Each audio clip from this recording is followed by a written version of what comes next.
Hi all, welcome back to the Final Whistle then for another stream on the channel. Hope everyone's good. So tonight's discussion is, has Marti Cifuentes found his best starting 11 at Leicester City?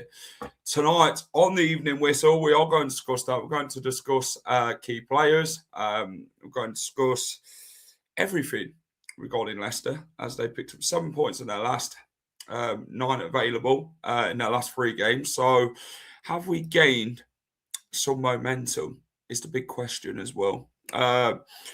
Let's see who's in, as always. Evening all. If says he's found his match day squad, no doubt. Most may disagree. Yeah. Reese, hello. Ailey, darling, how are we? Happy Sunday. The sun is always brighter after a win. That was a big one. It was a big one. Evening, Frankie, how are we? Paul, hello, good to see you in. My mate David Coos, how are we, pal? Hope you well. Big up to Duncan as well over there yesterday. Let's get the man, the saviour, the voice of reason of the Final Whistle. Dan, let's get him in. Dan, how are we, mate? All good, Jack. How are you? I'm all right. How you been then, Dan? Obviously, it's been a while, hasn't it, mate? You been up to much? No, just working, getting ready for Christmas and all that sort of jazz. You know how it is. Evening, Keith. How are we, mate? Hope you're well. We were what? Shit. I think he's an Ipswich. I'm guessing he's I'm guessing he's an Ipswich fan. Evening, everyone. Evening, West Country boy. How are we? Hope you're good. Come on, Dan. Well, thanks, Rins. Hit the like button. Subscribe to the channel if you haven't subscribed already. Please get down and do so. It helps out massively. So, Dan, the big question is, mate, has Marti Cifuentes found his best starting 11? So, let's talk about the starting 11, obviously, from yesterday's game. Obviously, Tuesday's game was different, wasn't it? Well, Wednesday's game, sorry. Yeah. So, in yesterday's team, Marti Cifuentes went for Stolarski in goal, Pereira, Nelson, Vestergaard, Thomas, Jordan James, Oliver Skipp, Fatawu, Bobby D, Cordova-Reid, Stefan Mavididi, Jordan Ayew. Would you say is that Marti Cifuentes his best starting 11? If so, why?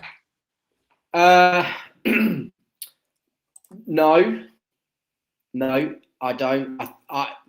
And it's not just because of yesterday's mistake, and he has his moments, but I think that the back four looks more assured and more relaxed when Begovic is in goal, because he's less risk averse, and he also moves the ball quicker. Yeah. And yeah, look, don't get me wrong, he's done well, but he does make at least one big mistake in every game, and most of the time get away with it. But yeah, unfortunately, with Jakob, like I say, and then he'll go and he'll pull a worldie off like he did at Charlton and bits like that. Yeah. But like as in the rest of the side, I think like I say, I think he stumbled across it more than what he's picked. Because would you say he would have picked Nelson if Okoye was fit? Probably not. And would he pick Skipp if Booba was fit? Probably not. Again, he'd go for Booba. So I think he's found he's found a formation or a playing starting 11 that has worked out very well for us, and it's very well balanced. It complements what we have got, sort of going forward and in defence very well. Like I say, Nelson, who we all said in pre-season, absolute Rolls Royce of a defender, looks calm, assured, good belief in himself, good variation of his ability in being able to defend and start attacks with his passing ability. Obviously, played against Huddersfield and had an absolute beast of the game, which, don't get me wrong, everybody's allowed to have, especially a young guy coming through, that it'll always happen. He will have another one again at some point. There's no doubt about that, because, as much as we all like to be perfectionists in our job, even personally, you always have an off day or an off game for them. So, but I think he's just given Vestergaard a bit more stability in him knowing that he's got somebody is equal to his ability, and a bit of a never say die attitude in blocking and defending the goal. So I think it helps him relax a bit more and not be sort of tentative as to going, where's my centre half mate gone, or is he going to give, or in a Coley's case, is he going to give the ball away and put me back under pressure after 30 seconds? So when he's going to play and pass, 9 times out of 10 with Nelson, it reaches its target.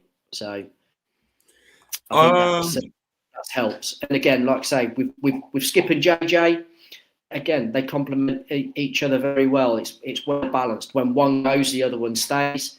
Even though Skipp knows his role, it's a bit more dogged, win the ball back, be in certain areas and give the ball to those that can play, because he's not the best at that, but he still does have a half-decent passing range on him, but he knows his limits. But he's got somebody, or effectively at the minute, with Reid in there, 2 players that are comfortable on the ball.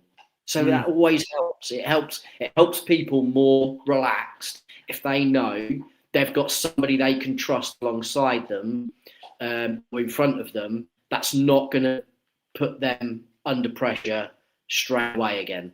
And that's what we've done a lot this season. We've tried to play when we can't and put ourselves under pressure, and that causes panic. And we still see that. Look at the Bristol City game, really, pretty much from when they scored. If they hadn't scored so early, I think we'd have been okay. With them scoring within a minute of the restart, we went immediately on the back foot. And like Saturday, we conceded the goal. We went on the back foot, but we rode it out, calmed ourselves down a little bit, settled down, and got back to playing again. Yeah, no, I agree. Evening, Blue Fox Forever. How are we? Like Reece says, I've seen this season attacks are flowing a lot better, but then he also goes on to say, Keith does. He goes on about where is it? Where's his comment? Not hesitant of dropping. Yeah, right. Yeah, that. Right. He's saying about players that have been dropped fast. Harry Winks. What is your thoughts on that? Because we look at it, and we'll come back to Marti's 11 in the minute starting. But what has been your thoughts on that? Because you've got to respect Marti a lot to do that as a manager, to say, you know what, you're not giving me what I want. You're not doing as you're told, basically. You don't play for the football club. It's as simple as that. He's finally put his foot down after so long. See, I sort of think, Dan, that Marti's had his hands tied with things. Yeah. Like, he has to play these players because the club need to sell them in January. But Marti's saying, like, to the club now, well, if my job's on the line, then so are theirs. So basically, you either let me drop them and let me do what I want to do and take control of this team and pick my best 11. and take these players out who don't want to be here and get on with it. And this is what I respect him for. He's done that in the last 3 games. You've not seen Winks. You've not seen Fass. You can clearly see now where the issues were lying in the team with the, what did Marty call it? The mentality problem. Players who think they're bigger than the club, who shouldn't be in the Championship because they think they're Premier League players, but they're not willing to drop down to the Championship, even though they were relegated, Dan. And, you know, that happens. Well, you get relegated to go to another league or you get promoted. But in their case, it's we are who we are. We're better than you think we are. We shouldn't be in the Championship. But Harry Winks, it's not the first time he's had problems with managers, is it, Dan? You've had Ruud van Nistelrooy, you've had Steve Cooper, and now you've had Marti Cifuentes. And now he's dropped him all together and said, you know what? I don't want you here. You're causing a problem. You ain't playing for us again. And Wout Fass, you haven't seen him either. Obviously, he's been on the bench now because he's got to put somebody on the bench. But them 2 players haven't featured at all in these last 3 games. But what do you think to that regarding how Marty's changed it for the better?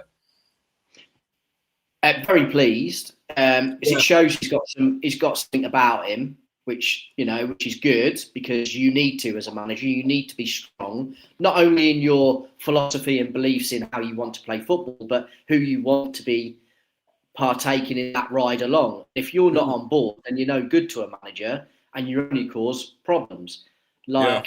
Unfortunately, Mr. Harry Winks seems to want to do with every single manager that's walked through the door since Enzo walked out. Now, I'm not being funny, but he needs to get over it. Whether it was a case of Enzo made him feel special because he said he was going to basically base a team around him and he'll play to his style and that suits him best, and he'll get the players to fit in around it. That made him feel that way, because really the squad's not changed, so the players and that's still there. But maybe it's just because the other managers that have come in and gone, well, do you know what? It's not all about you, mate. It's about the other 10 players that are on that field at the same time. And you don't always perform in and do what I need you to do, because, as I say, different managers have different philosophies. But with Marty, I think he had to, because at the end of the day, it's his reputation, it was his job that was basically on the line. Because if he'd have lost, especially after Southampton, if he'd have lost one more, it would have been hard for him to keep the job, even though I'm not 100% convinced the club would have got rid of him, because I don't think A, they can afford to, and B, like what our friend Mr. Tan said, they wouldn't want to sack a second manager in the same financial year. So, again, he would have ended up scraping through until, what would they say, April, whatever the next financial year is classed as. I don't know how they work it in football, if I'm being honest. I just assume it's that, because that's a standard financial year. So they wouldn't have wanted to do that, especially seeing as though sacking Cooper and sacking Van Nistelrooy is quite close together. So it'd be 3 almost within a year. And that doesn't look very good then on paper. No. It's very good in general, but, so I think he would have got away with it because of that, but there would have been a huge amount of pressure from fans. Huge amount.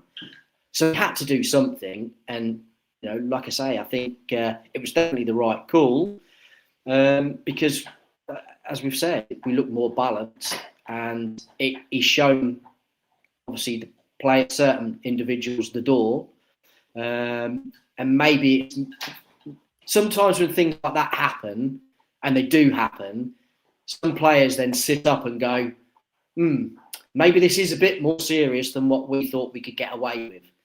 And unlike in the past where players have had an extremely good relationship with Top and be on the phone to him, there's not really anybody in the squad like that anymore.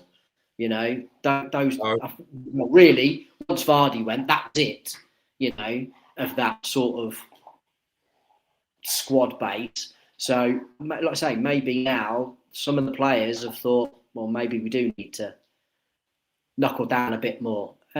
But it's given other other players the opportunity to shine now, like Skipp, who has been, to be fair to him, he was outstanding Saturday, and he was very good in the previous 2 games as well. So, you know, I think even against Bristol City, you could see how we performed in the second half wasn't down to him. He's still trying to pull the side forwards, but just seemed to be a bit reluctant to go with him. So.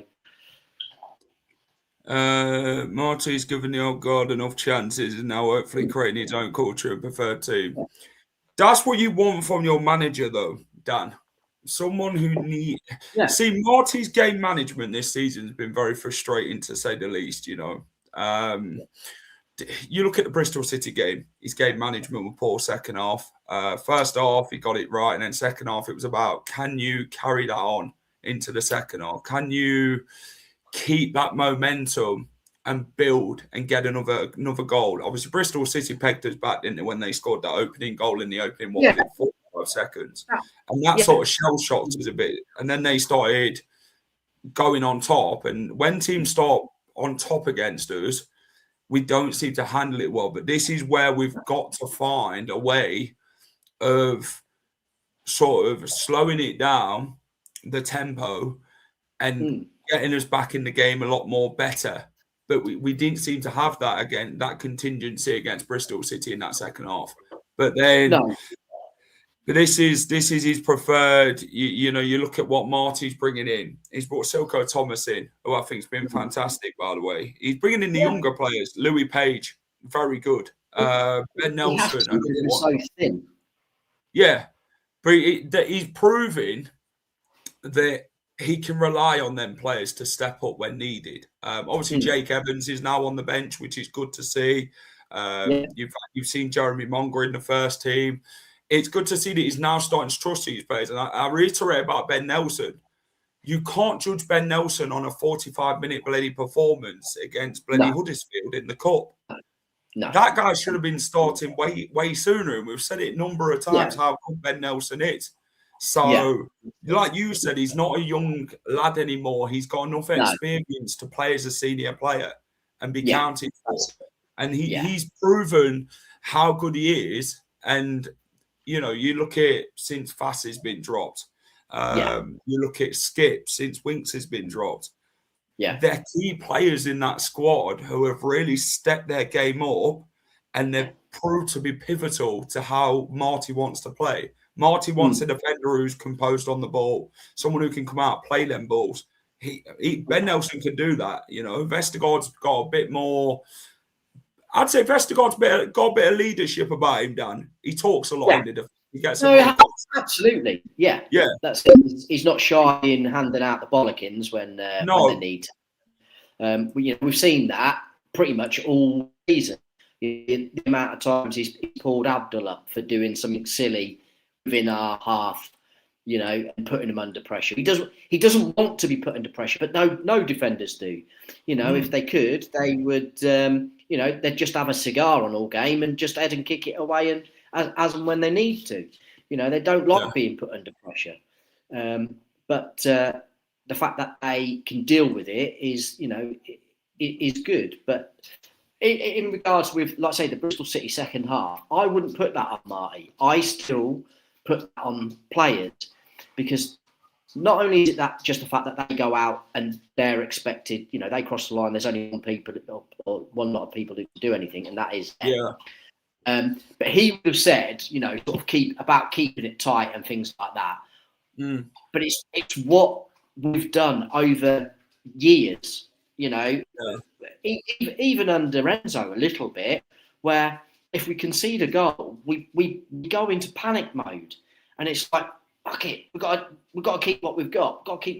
And no thinking about, as you often say, best form of defence is attacking, but we seem to forget about that. Sometimes. You know, we still have probably two of the quickest wingers or outlets in this league.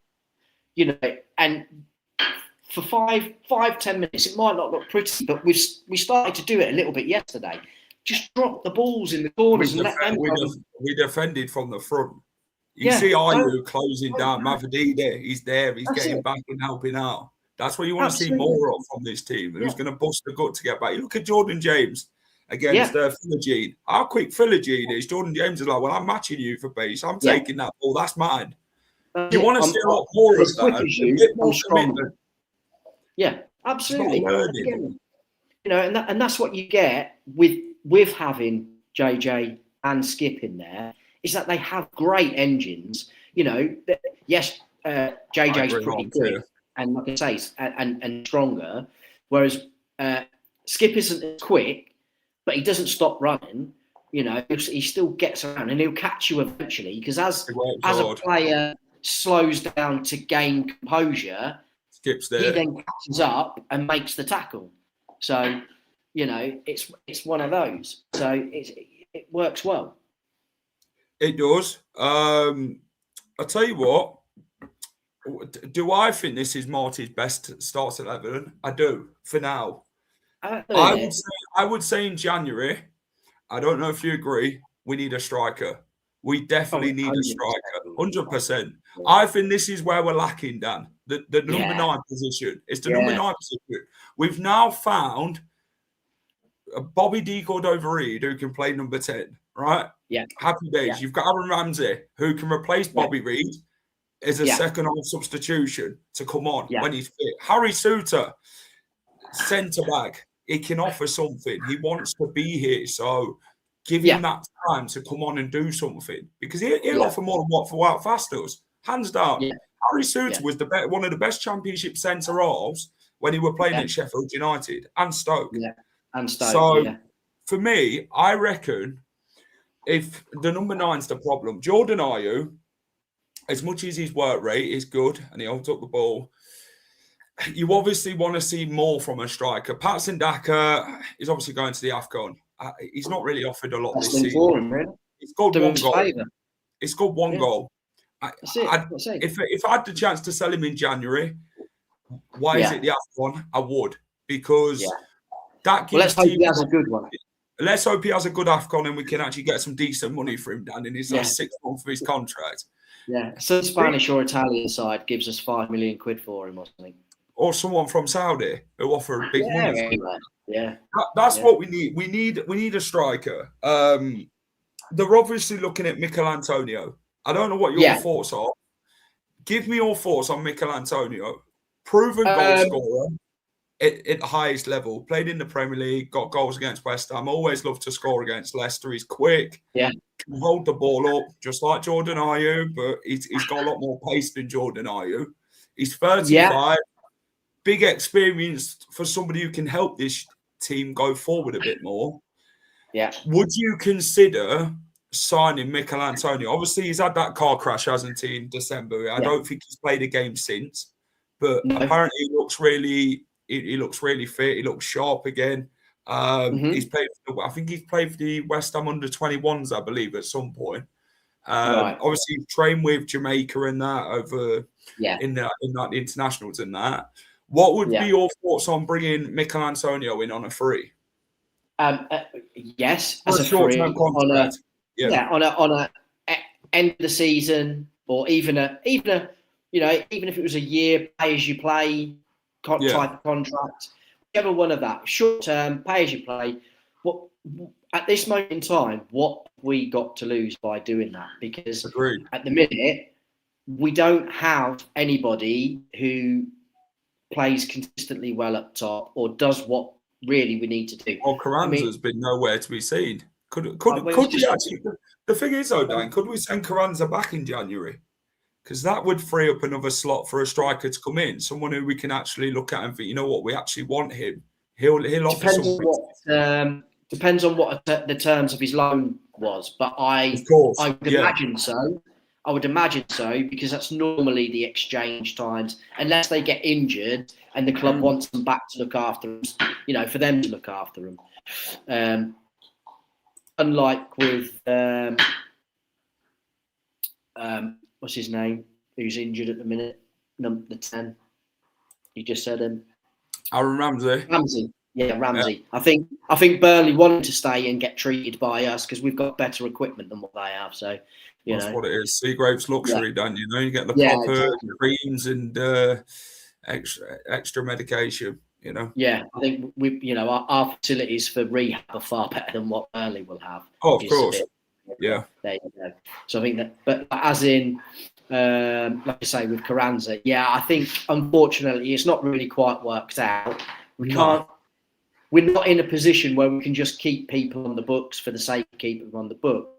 Like an Ed Ward situation. You don't want one of them again. Yeah.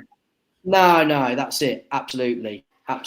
So, it'll need to go, and we will need to get somebody else in alongside Mikel Antonio.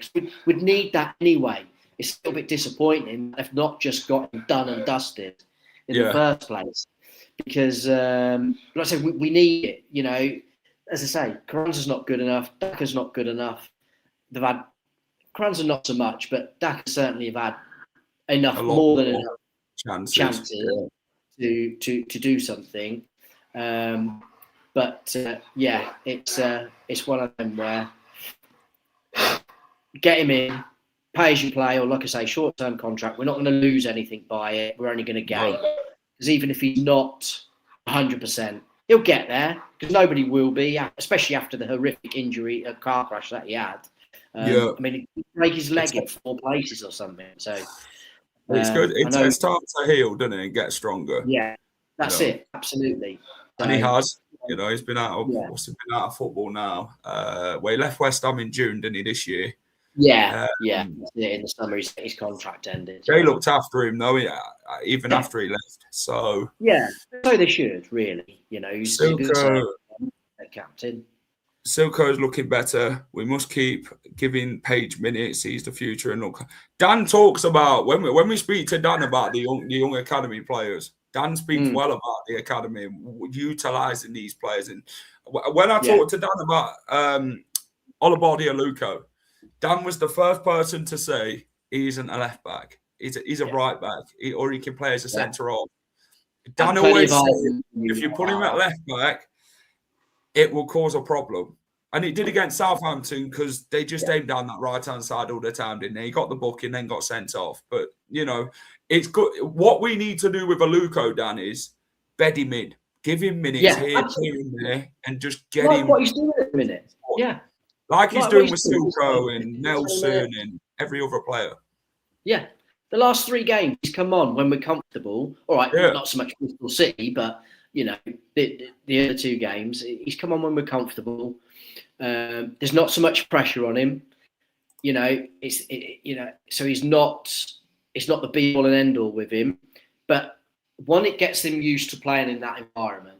Because like what I said, many, many occasions where we can't rush these kids and think that they're better than first-team players already just because they're doing well in the 18s, 21s. It's a completely different level and game of football. They don't tackle it there. They really don't. It's patterns of play. This is what we want to do. This is what we expect to see. Whether it works or not, this is what we want you to do. And the opposition are doing the same. They're more like training games than they are actual competitive games. Yes, there is a competitive edge about it. That'll always be, because that's just human nature. Yeah. But the main thing from the coaches of what they will instruct is they're not bothered whether they win or lose. And that's the one bad thing about youth development, because it doesn't program them properly for then stepping into that first team. And it does take a player of a special ability and mentality just to go and do it, and that's why you see few and far between go from youth team into first team and then sort of blossom from there. So it is a progressive stage in what you need to do it, and it does take patience. But they'll all get there because they're all quality players. And you've got to remember, the likes of Page and Evans, they're 16 and 17. They're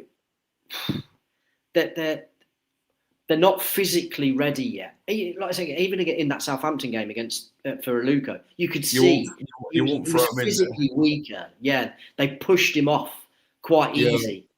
He wasn't ready for that game. No. He's begging in before these games to even, That's it. But like I say, you just throw him in, and what happens when you just throw him in with any game time? Yeah. It's like, what do I do?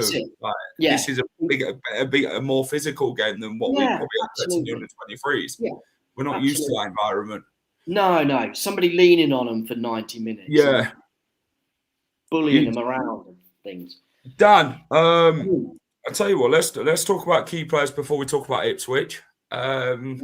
Obviously, the last 3 games, we picked up 7 points out of available 9. Yeah. I'd have loved all 9 if we could see off Bristol City, but, to be fair, it should have been, yeah. Do you think, though, Dan, we've really built some momentum now? We're finally starting to see Marti's best 11 with the squad and how he's starting to play. We seem to be more quicker. We seem to be more attacking, more direct going forward. Yeah. We look more defensive from the front with the attackers and that, with Mavididi putting in the yards for Tarwu, Jordan Ayew, and then you obviously looking at you pushing your Bobby D. Cordova-Reid, who's doing a fantastic job again. Yeah. What do you take from the 3 games so far in these 7 points that we picked up out of 90? Are you pleased? Is it the momentum now we are finally starting to see? Yeah. Because obviously it's been frustrating, hasn't it? That we've thrown away games that we should have been winning when leading games. Yeah. We've spoke about it a lot. What's been your thoughts? My thoughts are it's been an excellent week of football for us because 7 points out of 9. You could say it could have been 9. Them down in a more positive fashion going forward. Something to build on. Yeah, well, that's it. It gives us a platform to build on because before, when we've won a game, we've then had an international break, and I think that's helped this time because we won, then we had a game. We drew, but we should have done better, and then we've gone and won again. You would have seen more so on Saturday after the whistle how confident the players all looked and how happier they are. A lot more together, don't they? A lot more of course. Committed together as a team. Team players who actually look like they want to wear the shirt and fight for the shirt and the badge. Well, that's it. And like I say, and that's what winning does. It breeds confidence. Although they looked a little bit jaded towards the end, I bet they all still wish they were playing either Tuesday or Wednesday to carry that momentum through. Because that's how you feel when you get on even a little run like this is of 3 unbeaten. I agree, Frankie. With when you've got players like that in the squad, it causes negative vibes and whatever. But you need to get rid of people like that. They're not good for the squad. It's not good for morale. They're going to be like, well, if that person ain't playing and you ain't getting rid of him, manager, then we ain't interested in playing for you until you've done that. Well, it's not even that. Without knowing 100% with what he could have been saying. What he's done. It's what he's done. You don't know them sort of ins and outs, unless we're a fly in the bloody changing room or something. Then we know what's happening. Down at Seagrave, he could have been going, oh yeah, but it was only freaking Bristol City, or it was only Norwich, or it was only whatever. We should be beat, and then that brings players back down again instead of that joy and elation that you get from winning a game and going, that's it, we can go and win the next 10 now. If somebody's going, it's only, it's not like it's playing Tottenham, or it's not like it's playing Liverpool, it's not like it's playing Man United, Arsenal, Man City, whoever it may be. It's going, it's only. That it kills the mood. So you're like, oh, fucking hell, yeah, you're right, it is. Last season and the season before, we were doing this, we were competing against such and such side. And it's like, well, yeah, but we're not there now. So sometimes you can have a bit of a killjoy in that way, and it kills the momentum. So it is good that is gone, but I want to before we talk about key players and that, let's talk about this, Marti. Obviously, there's been a lot of people have sat on the fence. Marti ins and Marti's outs. What is your thoughts sitting here now on Marti? Should he be given an opportunity now to sort of, because things look like they're starting to build gradually? Yeah. Look like we've built a bit more under him. He looks like he wants to build this team. What he has done, he's not. I always say with him, he tries fixing things that aren't broken a lot of the time, and he needs to stop doing that. He just needs to trust what he's got, what's working.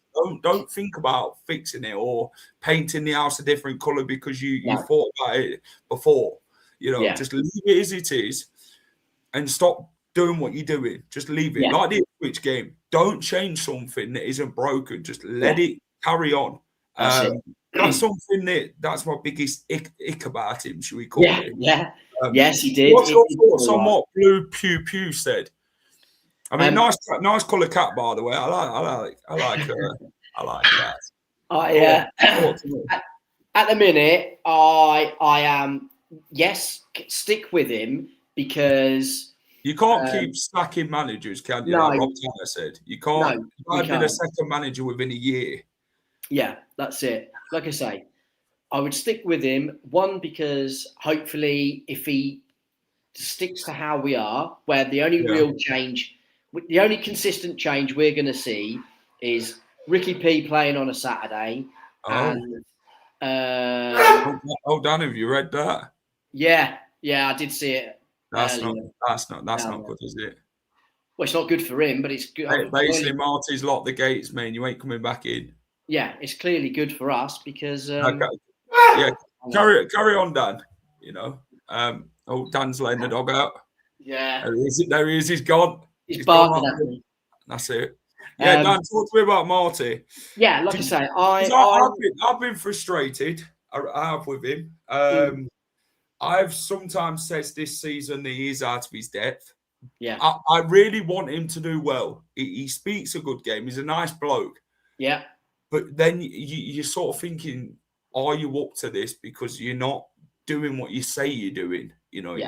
He frustrates me the hell out of me. He talks a good game, but the substance is different to what he's showing. They don't connect. The performance and the words don't connect. No. But no. I think he should be given January for now, to be fair, to see what he can do with his squad and the players he can bring in. Yeah. What is your thoughts? Do you think keep with him, or are you more see how the next few get? Because you can't sack him after getting 7 points in 3 games, can you? You've sort of built something. You need to carry that on with the same purpose. Yeah. But talk to me about it, Dan. What's your thoughts on Marty, the whole situation? He won the fence because not particularly. Not particularly. I would stick with Marty just purely because he seems to have his balance now and sorted for this last 3 games. Yeah. So you have to continue and let that play out. Like you say, you can't then just go and sack a manager if we lose. Say we lose Saturday against QPR, right? Yeah. You can't then go and sack him after he's just gone and got 7 points because. Yes, okay, QPR should be a side that we beat, but bearing in mind it is away, it is him going back to his old stomping ground, and so it won't be easy. Those players will have a point to try and prove to him as a manager, especially if there's any that are playing now that didn't play underneath him. So it is always a bit of a tricky one because although it's not an anything game to us as Leicester fans and to our playing staff, but QPR, it will mean a bit more. It's an ex-manager returning, and like I say, players who may not have got in under him, they might be giving him you should have picked me because look what I can do. I like what Keith said. Keep him, clear the deadwood on high wages. Yeah, that's it. He's come in a difficult situation. It's not an easy situation for him. Get new young players and build the squad around young academy players like Monga, Nelson, Jordan James, if we side him. Yeah. And then someone put to me, don't know about the best starting 11, but the hardest working 11 at his disposal. Yeah. He has taken on a really impossible situation. But slowly, with tough decisions and time, he'll find a way. Absolutely. Well, It's about patience, should we call it? Obviously, we haven't had bloody patience, have we? Let's be fair. We get annoyed quite easily. No, we're not blessed with that. No, that's for sure. But I'm at the back same time, to Marty in after actually seeing more in these terms of performance. That's what I'm saying, Frank. Here, maybe he's giving me a little bit more hope to see what he actually can do when he actually puts his mind to it. Yeah, that's it. And look. At the end of the day, what we still need to remember, no matter how shit we think we are everybody's cup final still. Even still, we're an ex Premier League champions. So everybody still wants to come and beat us, especially in our own backyard. But what the championship is it's not blessed with talent. I agree, Blue. I agree. Blessed with hard workers, and you'll have the odd sprinkling of talent that blossoms and shows through, and that's the ones who get you up in and amongst it.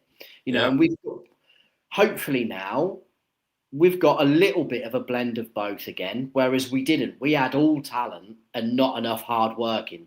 Agreed. So we fell apart because they don't like being put under pressure. They don't like having to work for their money. They like to just be show ponies, brought out on a Saturday afternoon to trot around the field and then go be put back in the stable and eat the best hay. But at the minute, it's a good way to put it. Yeah, go on. Yeah, that's it. But like I say, at the minute, with what we've done, we've got a couple more dogged players in there who don't mind putting the shift in. Yeah, that's it. You look at them on and off the ball, Dan. They look good. They work for each other. That's what you want. Exactly. Like I said, I've always worked on a philosophy in football of that you have to earn the right to play football, and I agree, Rich. Earn it by working hard and putting the opposition under pressure and not letting them have an inch and not giving them any time and not being able to settle on the ball. And then they get pissed off. They have to resort to something else. And then that gives you the opportunity to then play. Like I say, it might be ugly, but dropping balls into corners every so often doesn't hurt because it turns a back four. A back four don't want to be running towards their goal, so they drop off you. Because the pace that we have, even with JJ bursting into the box late on, but the pace we have across our front line, it scares the crap out of sides. They don't want to be pressing us and playing a high line. If you play 3, 4, 5 balls over the top and you've got Abdul or Mabs or JJ running through or Bobby running through, defenders are going to go, fuck it, hang on a minute, come back here, boys. Just fuck this shit. We're getting done. Just drop in here. And then you have more space to play in, and it gives you a bit more time. But we don't want to earn that. We just think we trot off, and everybody will stand off us, and we'll pass the ball around 52 times between Vestergaard and Fassett was at the time, and then pop it into Winks, and he'll drop it back in, and then we'll play some pretty passes, and off we go. There we go. What's the reason? It's sensible. Dan is, Dan's the more sensible one, mate. He looks at both sides of the coin. He's the middleman. He sees both sides of the arguments and then tries putting everything together. So there we go. That's how it is. Like I say, you earn it and you gain that time and space by making it hard work for them, and you turn it. Yeah. I agree. It's about hard work and dedication. Do you know what, Dan? Times can be ugly, but it helps and it makes you look better over the 90 minutes. Do you know what though, Dan? Leicester fans want a team who are hard workers, grafters, who are going to fight every game and give everything, right? Yeah. These last 3 games, they've done that. Part of the second half against Bristol City. Yeah. Take that out. 5 halves of football out of 6. Yeah. We've done exactly what we needed to do. Yeah. Right? Yeah. Before we go on to important players and that, let's have a look what Michael's got to say. Hello, Michael. Good evening to you. Hi, Jack and Dan. I will give Marty time because he hasn't been backed by the board, but he doesn't do himself any favours with what he's done with all the subs during the Bristol City game. That's what we say, Michael. Par that Bristol City second half, we've got it right?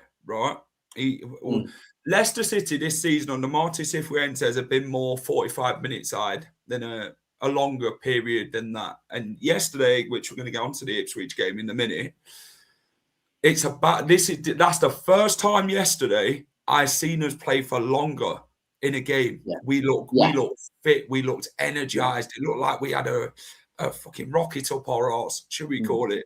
We gave everything on that pitch. We made Ipswich uncomfortable. We put them under the cosh for the majority of that game. They were poor. They expected to come and turn us over. And Leicester didn't allow that. They probably seen us vulnerable.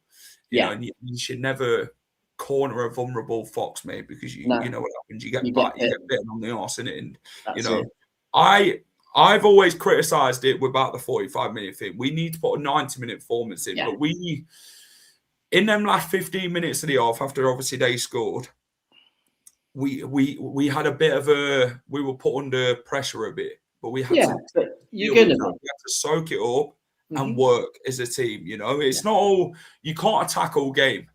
You physically, you're gonna have to see what you've got defensively, and obviously we've been a bit defensively. We've been a bit poor this season with the goals we have conceded, which you know. But Dan, let's talk about key players. I'm going to pick out a couple here in this squad. I'll tell you what. We will start. Should we start with the defence first? These last 3 games, right? We'll go with Ben Nelson. Yeah. What has been your thoughts on Ben Nelson? Because he should have been starting way before these games even happened, right? This guy's, he brings stability. He's confident on the ball. He's a young head on older shoulders. He looks fantastic for me. And obviously he pocketed Philogene in that game all over, all ends, even George Hurst. But what's been your thoughts on Ben Nelson over these last 3 games that he has played? Because I think he's been quite good. Very good, I'd say. Yeah, he's been excellent. As I said, you know, he's made Yannick's game a lot easier, because you've now got 2 centre-halves who can pass the ball, which helps. You've got 2 centre-halves who can defend. Although I'm still... There we go, Keith. You're getting your wish, mate. We're talking about Ben Nelson. Go on, Dan. Carry on, mate. I still have my doubts about Yannick's ability to actually defend properly. He's been our best defender this season, though. Has he? Best centre-back, I'd say. Best centre-half. As a defender, or are we just saying his all-over game, his all-round game ability of being able to pass, being able to bring it out from the back like that? I physically think... heading are a little bit... Let's talk about all-round centre-back this season. He's been our best centre-half. Yeah. He's been better than Fast, been better than Nicole. He's been better than what we've got, basically. You know, that's it. He's like we say, he offers a bit of leadership, but Ben Nelson, he brings reassurance. He learns as he goes on. You know, he's only going to get better. He's an absolute rocket at the back, Dan, is what I'd describe him as. What would you say? Yeah, absolutely. Like I say, like what we all said. We've seen him a couple of seasons ago playing. He had the decent season, regardless of injuries, when he was at Oxford. And then when we saw him at the beginning of the season in pre-season, he was very, very good. Obviously, it was then left out, and it was a Coley. Yeah. Even though we wanted it to be a Coley and Nelson. So he had probably a little bit of a setback then. Then he had his nightmare game. But since he's come in, he's been outstanding. He's been excellent. Like I said, he's helped Yannick a lot, because he has that little bit more pace to get us out of trouble when we need to. Not that we've really needed to, because we've not played with such a high line. So that again has helped both. But like I say, he's very calm. He's very reassuring. He knows when to play and knows when not to, when to kick it clear. He don't even mind smashing it into the top rows of the stands in the King Power. We've done a couple of times yesterday. I agree. So it is a case of, you know, if in doubt, can get it out. So, and I don't have no issues with that, because it relieves the pressure on the back four. Whilst it's out of play, yes, okay, we have multiple systems, but it's still not that quick. You can get back in and get reset, you know, so it's not as bad a thing. So it helps having somebody who can pass the ball, not disappear, not be where they shouldn't be. not having to look around to go, where's my partner? You know, is he playing with his hair or is he in the opposition's box? And we've seen a few individuals be doing that. Should have been up front, but defending at the other end. Yeah, or like I say, or unlike, and I don't like beating up a Coley because I like him as a defender. I think he's good on the ball. He has his faults. We know what they are. He can't pass water. He's strong and he's pace, but a Coley cannot pass. I'm sorry, that's the only thing I'll be critical of. I like a Coley. I like him. He loves a block. Him and Ben Nelson was my ideal partnership at the start. I think he was everybody's because you had the good blend. But that's the problem for him is that because he can't pass, he can't be trusted on the ball on not giving it away and putting you under pressure. Like I say, I'd rather, as I've said on here many a times, let players play and let workers work. So you're a worker. Let players give the ball to a player. We've got enough of them. You don't need to be clever with it. As I say, just a little drop in. Anybody can do that. My daughter at 9 could do that. You know, it doesn't need to be clever. No, they didn't qualify. Great, but they haven't qualified. So Abdul and Ayu's going nowhere. No, that's what I'm saying. That's it. Daka's the only one who's gone, but we don't worry about that. Fortunately or unfortunately, depends on how you look at it. I don't know. Anyone who loses Daka. Well, if we can get some money for him in January and he has a fantastic AFCON, then you know, I won't knock him for his work rate this season, Daka. But no. He is scoring goals. Yeah, if you want a centre forward who can go and press the life out of the back four and a goalkeeper, he's your man. Yeah. But if you need somebody to finish, then you forget it. Yes, he is. I think so. Andy King's the man he can trust in this situation. Right, the next one. He can pass. He can score. Having the time of his life. Jordan James. Yeah. Talk to me about this, man. You see what I did there with the chant? I put it into the sentence. This lad has been phenomenal. He has been unbelievable. He's everywhere. His work rate on and off the ball is fantastic. He's our top scorer. He scored 5 goals this season. Yeah. This guy is just something else. He's an absolute delight, Dan. You know, he tackles, he works hard. If we could have 11 Jordan Jameses, Marti Cifuentes, I think he'd buy 11 Jordan Jameses because this guy is that good. He can do everyone's role in the team. Yeah, he can even serve tea at half time to somebody, mate. That's it. It's as good as he is. Yeah. I know it's a good analogy, but Jordan, forget I said about selling tea, mate. We need you as a footballer and not a bloody tea lady. But no, Jordan James, what's been your thoughts on him? Obviously, there is a clause in his contract that we can't sign him for 4.4 million in the end. Yeah. They say never fall in love with a lone player, Dan. Well, that, mate. I think we already have. But talk to me about Jordan James. How delighted have you been with him this season? Because he's been fantastic. He, to be fair, look, at the minute, and it might be a big thing to say, he has been the saviour of our season so far. Because if we didn't have him, fuck knows where we'd be. Honestly. You know. It's just incredible to watch him down every game. Yeah, he's worked so hard. He's not bothered where he is. No, he's not bothered where he is and where he should be. His heat map on the pitch must be something else this season. Yeah, that's it. He's not afraid to pull people out and dig them out, as you should. You know, if they're not pulling the weight. He's not afraid to put people in their place and direct them as to where they need to be on the pitch and get people where he needs them to help him to look better. He's not afraid to make somebody look better and help them out, which again I think is something that's helped Skipp out a lot. You know, they're a good blend together. You know, they both are hard-working players. One might not be. They blend like crumble and custard, don't they, Dan? Them pair. They certainly do. They go well together, hand in hand, my friend. And I think, regardless of whether he's in the role or not, if our mate Mr. Rudkin doesn't get him done and signed, he will it's criminal, isn't it? They'll be waiting out. He'll need more than one security guard. I can tell you that.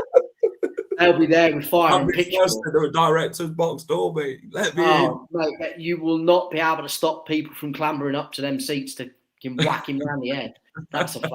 If we miss out on him over something stupid, Jesus, we'll be burning the place down. Oh, no. So, well, Dan, talk to me about Oliver Skipp. Yeah.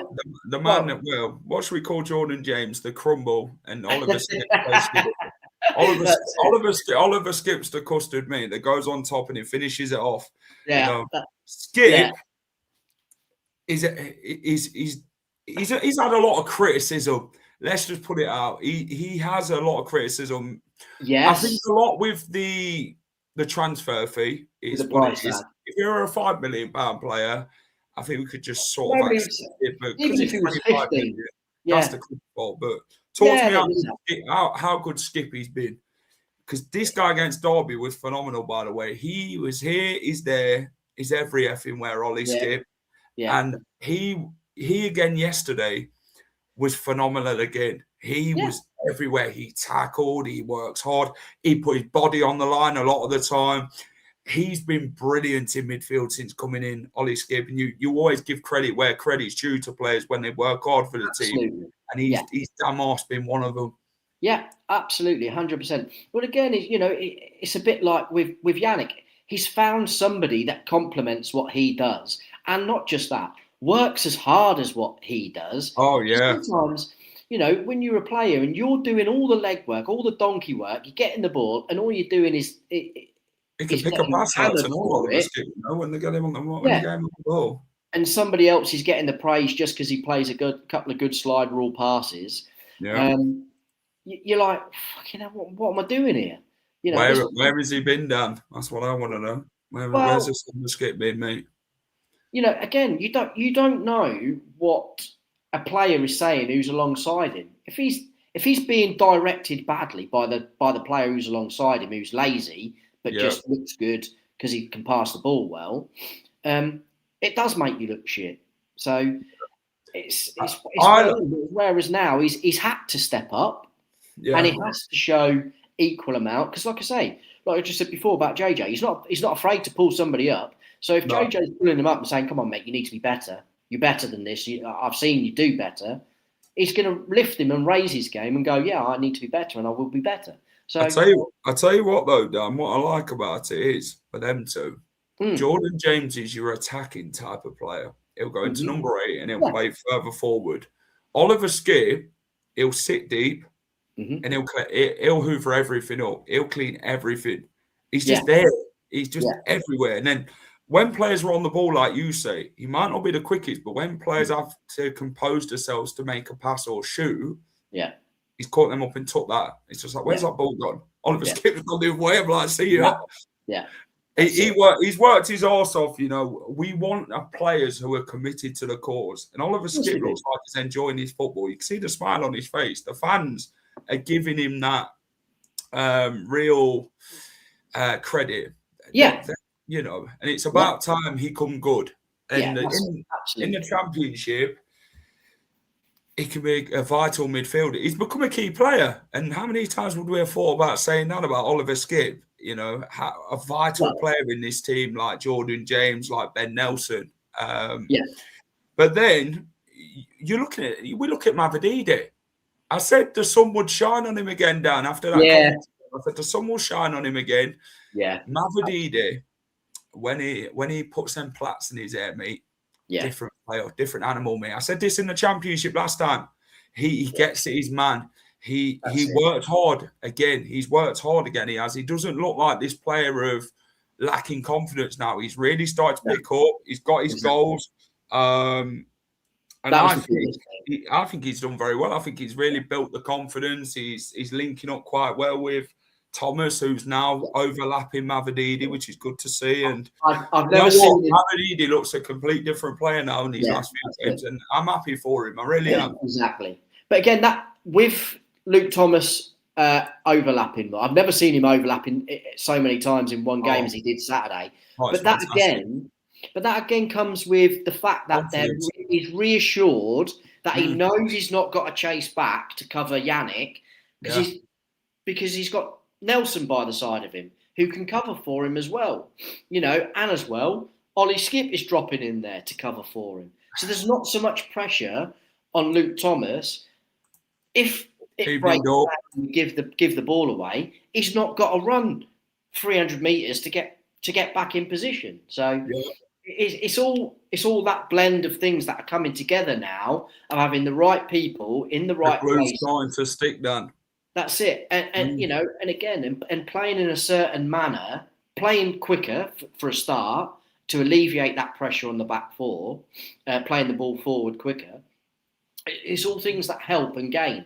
Because again, like I say, you can step up the pitch gradually. And then once you have trust in people in knowing that you have a little bit more license to go forward, because you're not gonna have your pants pulled down behind you as soon as you've gone over the halfway line. As I say, it gives you that confidence to go and do it. So it allows you to play, and we look better. Dan, the last one I want to talk to you about, Bobby D. Cordova-Reid. Mm-hmm. This guy is revitalised, since he's come back from that injury. He's incredible. His work rate, he fits that number 10 role. Like a glove. He is fantastic. He gets around the pitch. You see Jordan Ayew drop into that number 10 role sometimes, and Bobby Reid takes that sort of attacking role on and scores the goals. He's been a revelation in this team. Bobby Reid, what's he scored now? 3 goals in his last 3 games. He's been a real crucial player in that centre attacking midfield role. He's got that experience. He's a proper championship midfielder. He works hard. He scored 4 goals this season already. Yeah, that's it. He's really starting to show the real Bobby Reid.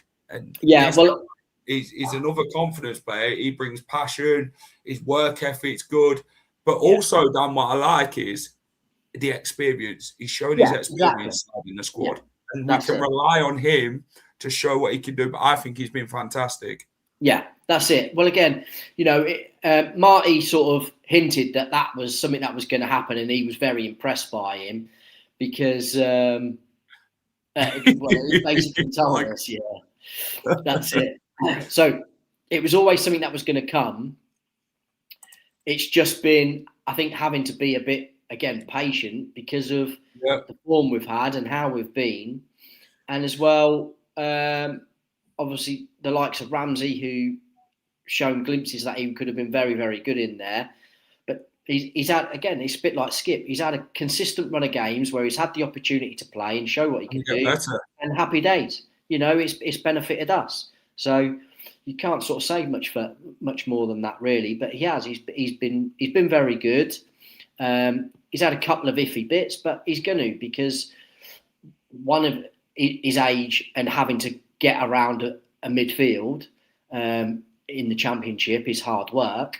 So, but he's a very intelligent, clever player. He picks up the pockets and knows when to pass, when to make the move.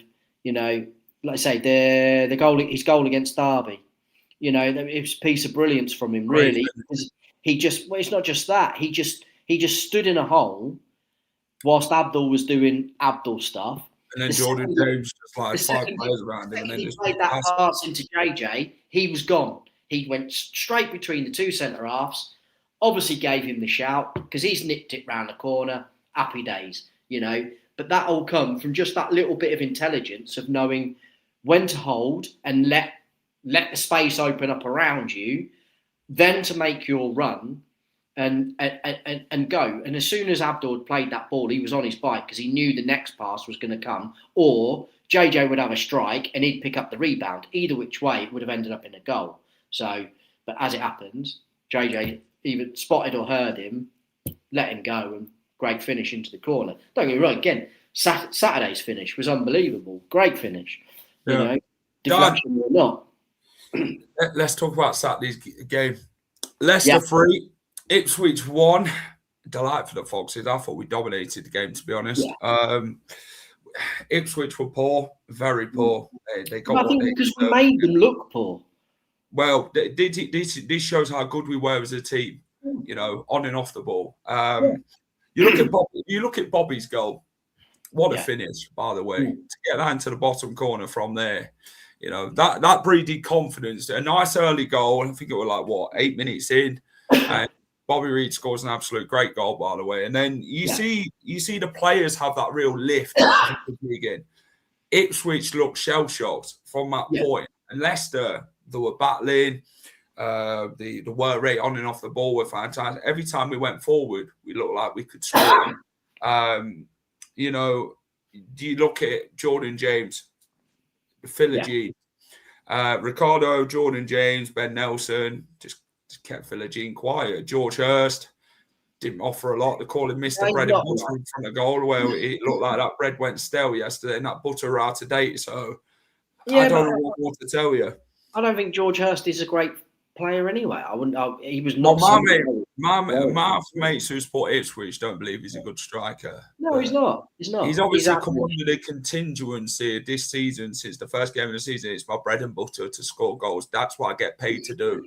I'm sorry, my friend. I didn't see none of that yesterday because I didn't see you all game. So I'd like to know where this bread and butter well, the 3 times he's played against us, he's not turned out very well. He went limping off injured in one game, barely even knew he was there in another. And then yesterday, yesterday, he didn't offer nothing. I think they had one. I think they had one shot in the first half, which Delossi made a good save, by the way, to keep us in an important save. But you know, I thought we had them under the cosh for the majority of the first half. I thought we moved the ball well. We sprung some great passes together. We were very dynamic in the way we played. And should we look at the second goal? Because this were a piece of magic, by the way. He tries this quite a lot, Abdul. Yeah. 70 yards out. This is the second goal.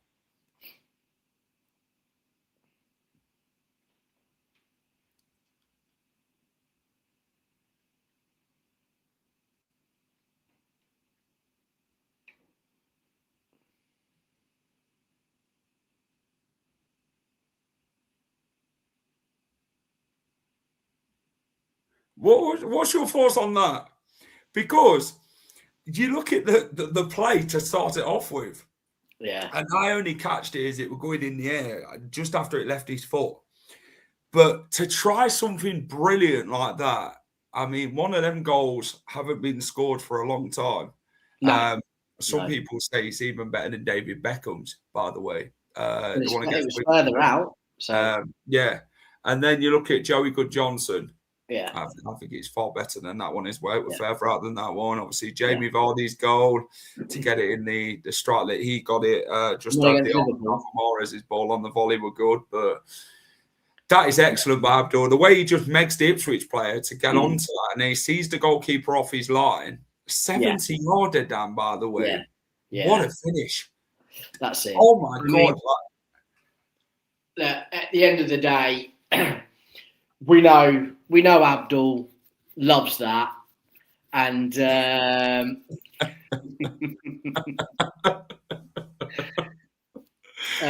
on. Go on.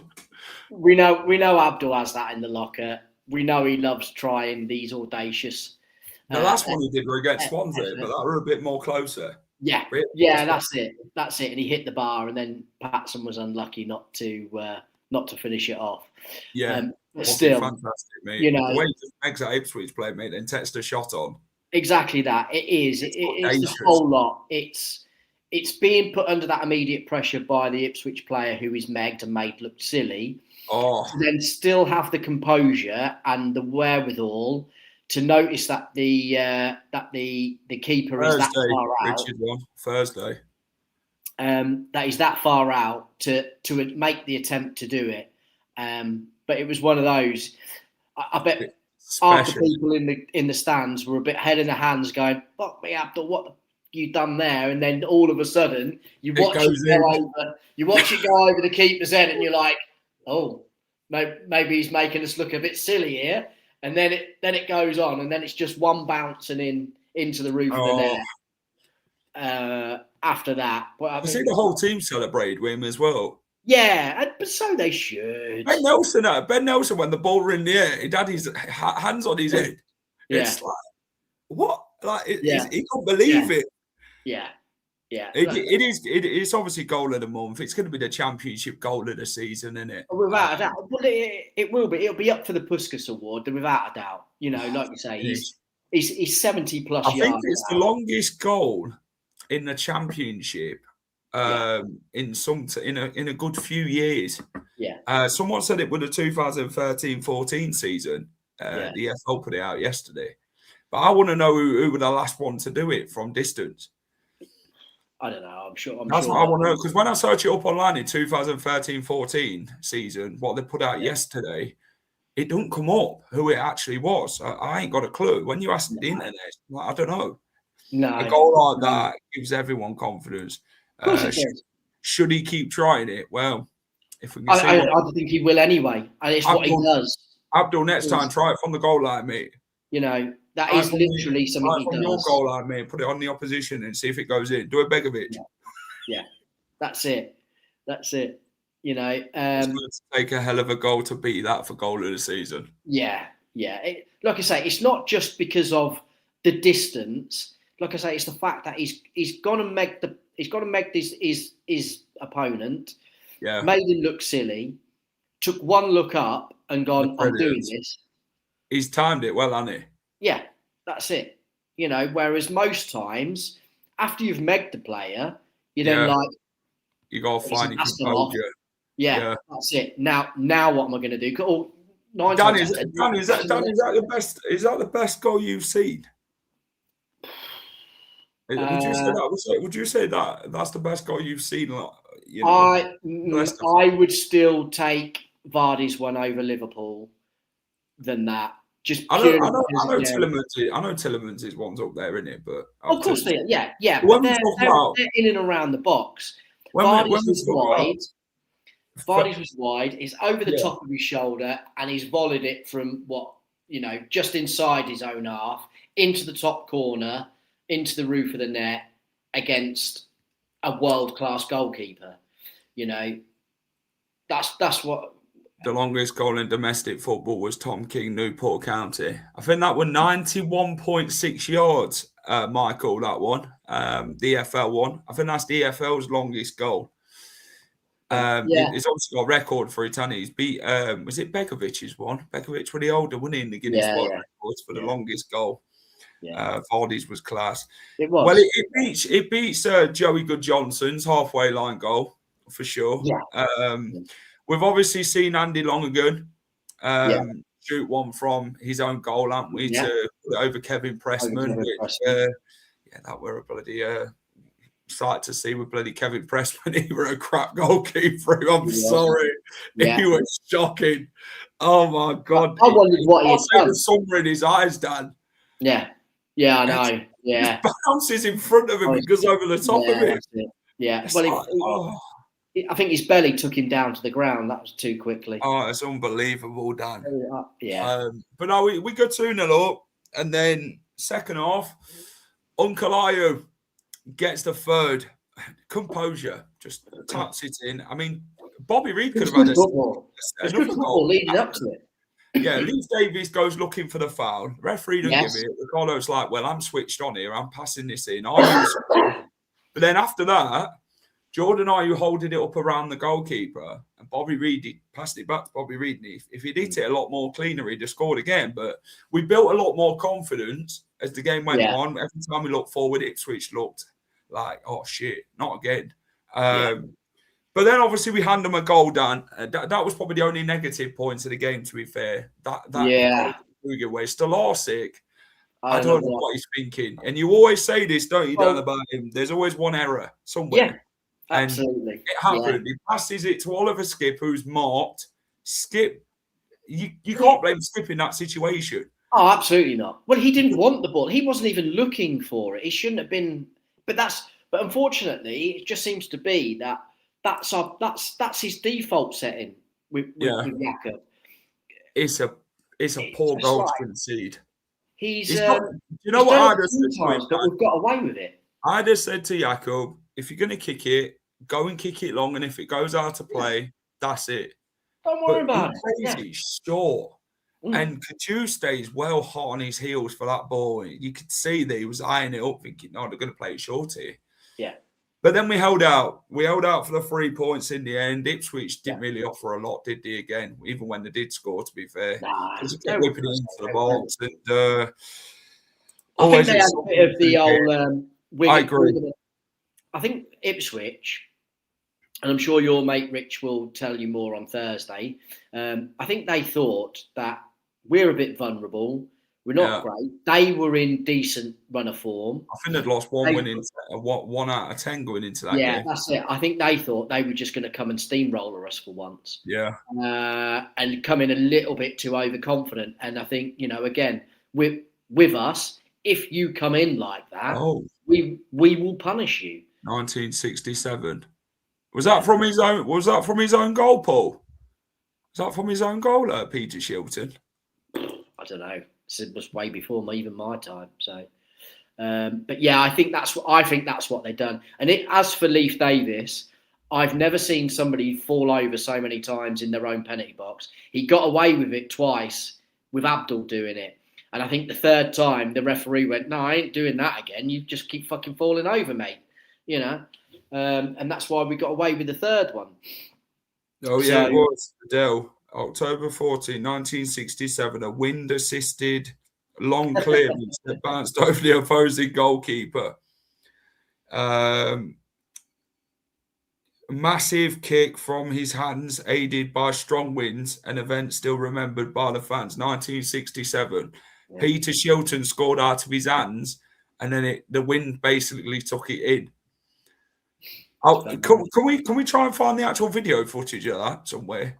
I'd like to actually be on YouTube somewhere. It's got to be on YouTube somewhere. Can anyone actually find it and send a link? I remember when Casper scored, but no goal-line technology yet. We've seen it. But no, Dan, collectively, a good win. It got us 3 big points again. 7 points out of 9. 3 much needed points. Out of the 3 games now. Momentum built finally for Leicester. And hopefully so. Much confidence now to going into QPR. Yeah. You would like to think so. They should have a bit more belief in themselves. Not that they shouldn't have done anyway, but as I say, good wins, 2 good wins and a draw. You've got to take that and move on from it, because if you don't, then we're never going to get anywhere at all. So, like I say, hopefully this is a turning point in the season now, and we can go on that sort of 10, 15 unbeaten run game. Not saying winning, but certainly unbeaten. I think the squad will be up for it against QPR. It's obviously a tough place to go. Obviously, they've just beat Birmingham at home, haven't they? Late scenes. Well, hopefully we can go there. Obviously, it is the Marti Cifuentes derby in it as he goes home back to QPR for the first time since leaving them for Leicester. I'm sure he gets some sort of reception from them. Some quite angry ones, I'd suspect. Yeah, I think there'll probably be a little bit of 50-50. Some angry. Yeah, I'd say the same side. I wouldn't change it. There's no reason to change it because we don't have a midweek game, so it's not like he's going to drop Ricky in for Hamza like he does at the minute. So there's no reason. It's good, it's not a break because they'll be training, but still a break from game by game. There's no reason for him to change it unless something happens in training and get somebody getting injured, which would agreed. Be not but there we go. Dan, can we get a little score prediction then for the game against QPR from you?